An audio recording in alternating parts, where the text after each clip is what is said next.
Hi, I'm Young-Ruiz. I wrote and directed the short film that you're about to watch the audio commentary for. And I learned most of what I know about filmmaking, aside from acting, from actually making movies and watching audio commentaries. Because I learned back in the glory days of the DVD. So I figured I might share a little bit of what I know, doing the same thing with this one short that I made, Khôra. And here we go.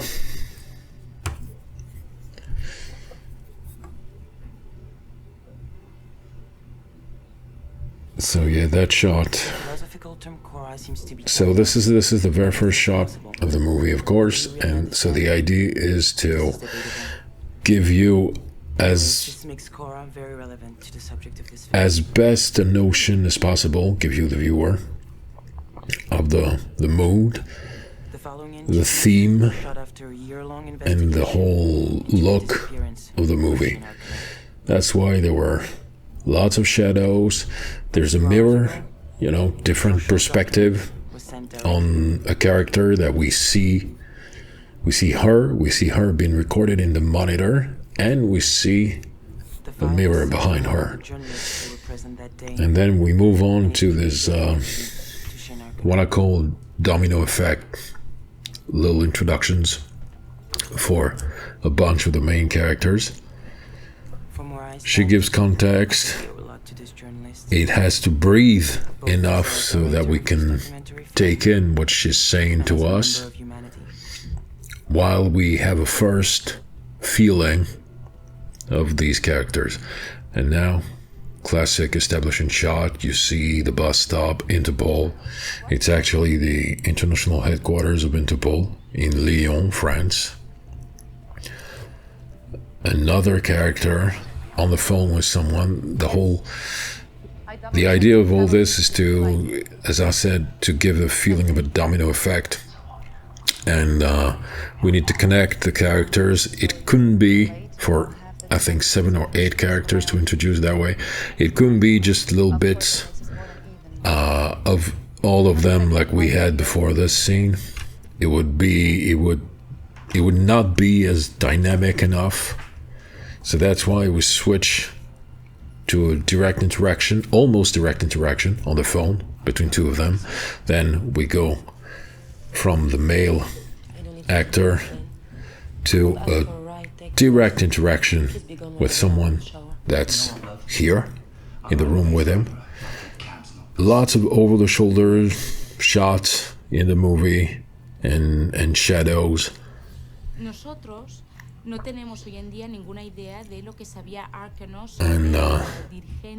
now our little 2.5 minute intro is done, and we step into what we could call Act 2 of our short film, even though it's not really a 3-act structure. And yeah, that's a scene, that kind of stuff. It needs to be written well enough to go beyond pure exposition scene, to be more than that, and what will make it more than that is to give the actors things to play, and good actors will act the shit out of scenes like that, and this is exactly what she did. And now we're still on that domino effect. We saw her to connect to the next scene at Interpol, where the color grading shows you that this is the same time. We go from her to her interacting with someone we just saw in the intro, and then we go from that someone to that someone.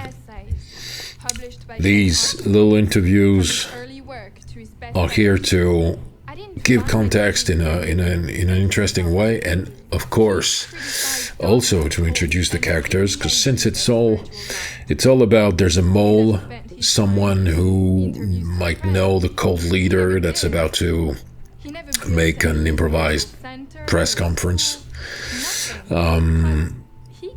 We are interested in who they are, and of course they need to be hiding stuff to the viewer, to each other, so that we're intrigued. Still lots of over the shoulder deep shadows, things blocking the view of the camera. This way, this is to me, that's her reintroduction. Yeah, this character, this female character who walked there, we don't quite film her the same way compared to the others.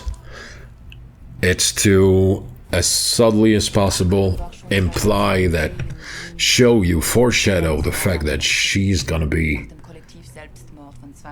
way more important than the others, because the mole is her.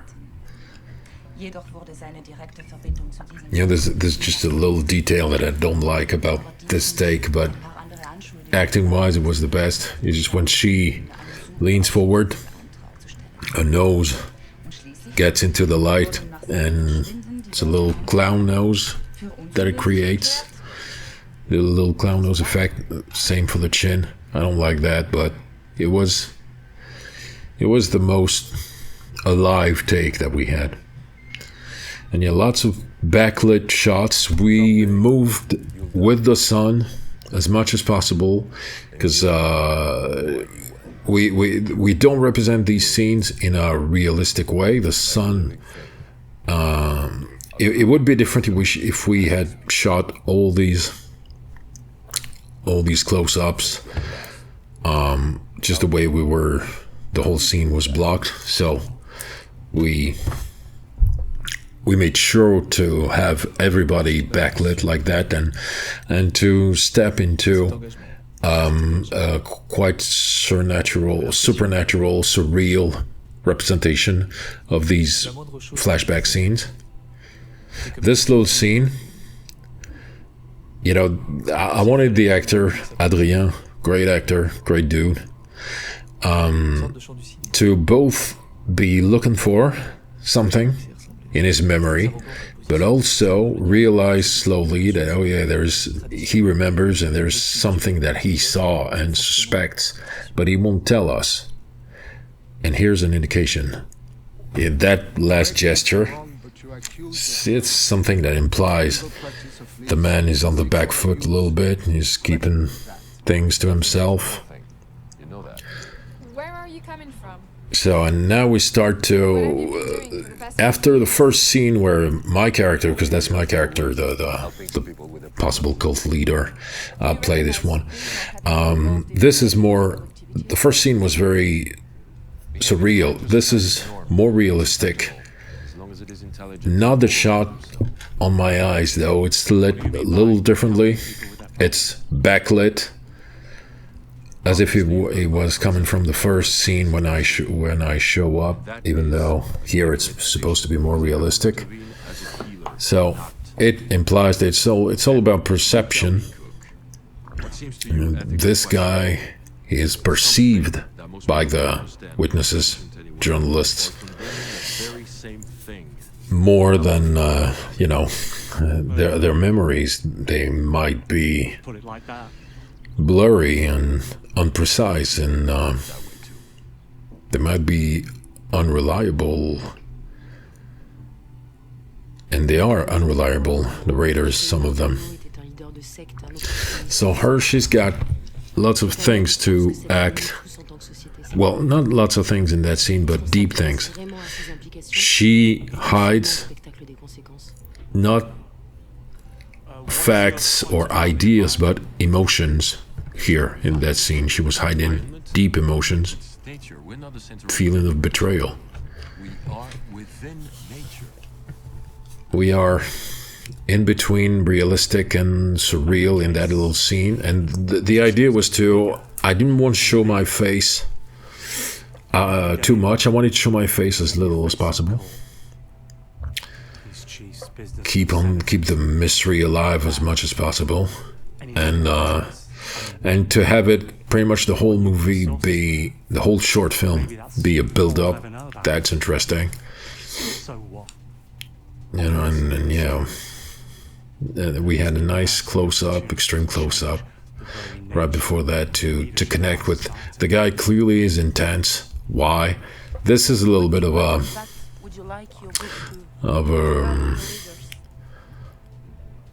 a false clue, I'd say. You know, we implied, okay, this dude knows shit. Is he a big fan? We imply that, and we still do.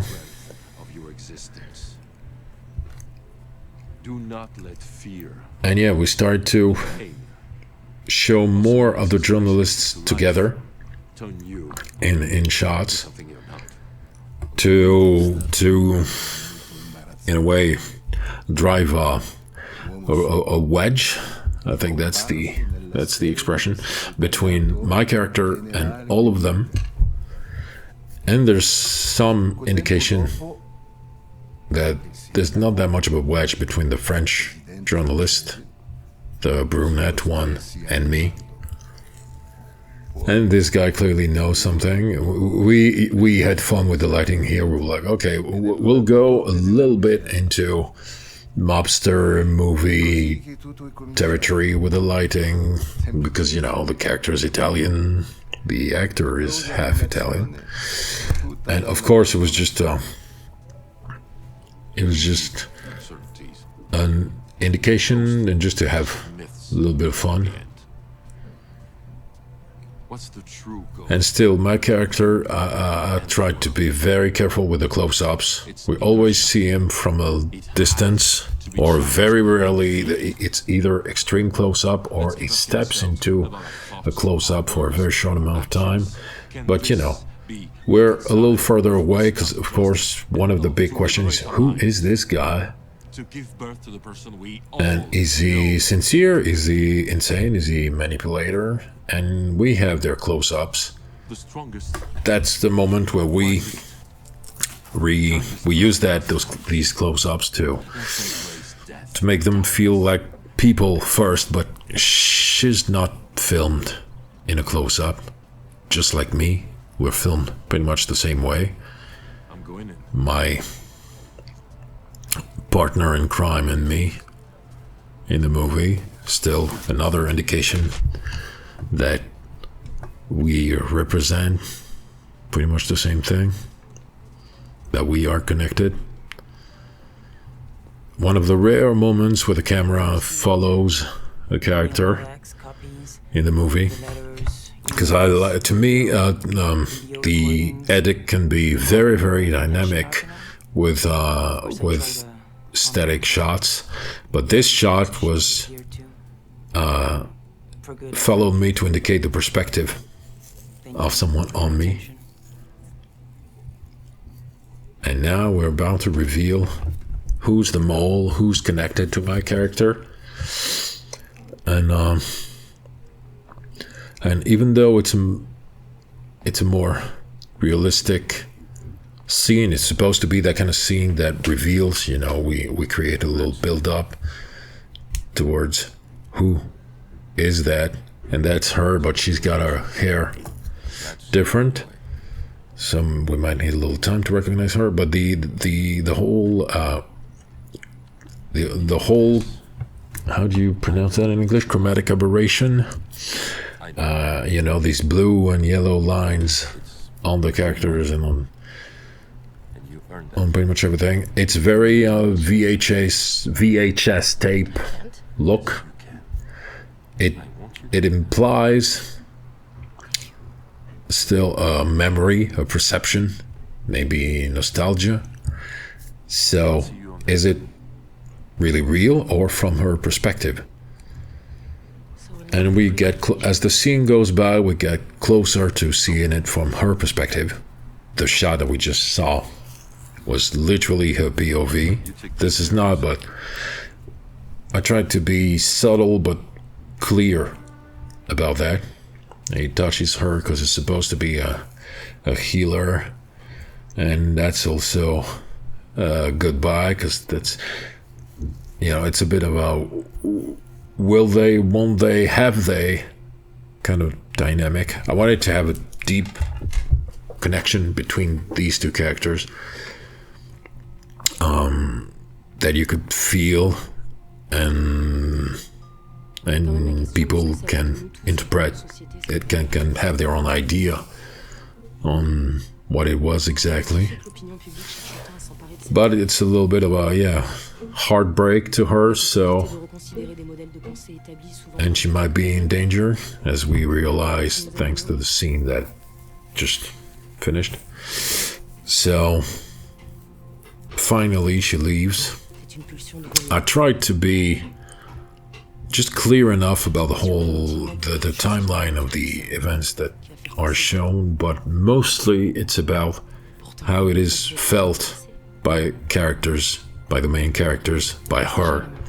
And I subscribe to the idea that, as John Carpenter talks about that, and it's not the only one, the idea that a movie needs to be felt, to be understood through emotions, through how it feels first, and then through intellect and a more distant way of seeing it.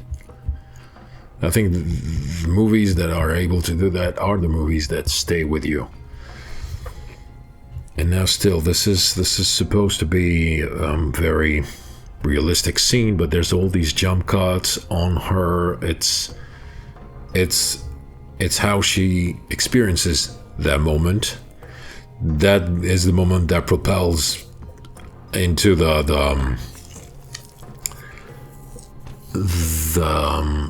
whole espionage thriller thing. This is clearly, the guy, he's got the hat, the shades on, rushes towards the car he's supposed to be missing. Shows up here, tension. I love that, the emotion that she feels, the connection. It still moves me to this day, seeing that. The connection these two characters had. I need you to do exactly as I say when I say it. Can you do that? And still, jump cuts, a little bit of surrealism, supernatural, almost. Well, when I said supernatural, I meant surreal, more than supernatural. But still, that surreal feel. And yeah, it was just, we shot for like 8 minutes in a row. I love that moment when she holds my hand. We shot in the car, and it was just all about the emotions. And I wanted the love that they shared to be felt. And I remember I felt it. To be really felt, but no, not with just kissing or something like that, because it wouldn't be realistic in their context. And also, but I said to the actress, if I feel like going for a kissing you, I think this is what I should do. And she was like, yeah, I agree. Even though I knew that I had this rule that I would not do that. I will have to express my character's love for her characters differently. But the fact that she suspected that this could happen, I think helped. Giving the whole thing a little more intensity. And yeah, that's it. It's pretty much, it was designed to be, let's say, before the flashback scenes where we reveal her characters and my character's connection. Pretty much the first act of a movie, of a feature film. And I'm thinking now, all these years after it was shot and it didn't successfully lead into a feature film, that it could be a great miniseries. So hopefully it was a very